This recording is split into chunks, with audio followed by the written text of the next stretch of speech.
Life lesson 85. You're not to blame. Now, this life lesson stems from perhaps someone who has childhood or past trauma or even present day trauma. And we find ourselves in a position where we blame ourselves for most things. Well, it's my fault. I'm not good enough, or this has happened because of me, or we're constantly beating ourselves up and blaming ourselves. Listen, you're not to blame, especially from childhood trauma or trauma that's come out of the blue and caused you grief. And you probably find that if something is causing you aggravation today, there's probably something deep-seated in your childhood, because unresolved childhood trauma can play havoc in your life. And when we look back at certain things that have happened, if we haven't dealt with them, it can bite you on the backside. So this concept of this is not your fault might be a bit alien to you, and you're thinking to yourself, well, fine, Paul, but how do I deal with it? And this is my way of dealing with it, because I've had lots of childhood trauma.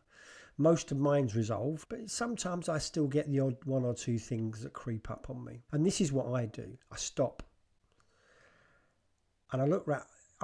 This isn't my fault. No, it's not. I'll take responsibility, but I'm not going to take the blame. And once we get that and understand that, we can start to move on from the trauma that keeps cropping up. Understand that taking the responsibility is not the same as taking the blame. So when you do find yourself in a position where you are complaining, just stop for a second and realise you're feeling sorry, because that's all you're really doing. And just say to yourself, okay, now look at what is your greatest achievement. And when we see that we've overcome far greater things than the thing we're feeling sorry for or we're blaming ourselves for, and we're capable of far greater things, that puts us in a better position to be able to deal with the situation you find yourself in when you start to blame. It takes some getting used to, but I promise you it breaks the pattern of you feeling sorry for yourself, because that's all you blaming yourself is all about. Oh, it's me. Well, it's me. It's my fault. Oh, stop it. Refocus. Realise you've had great achievements in your life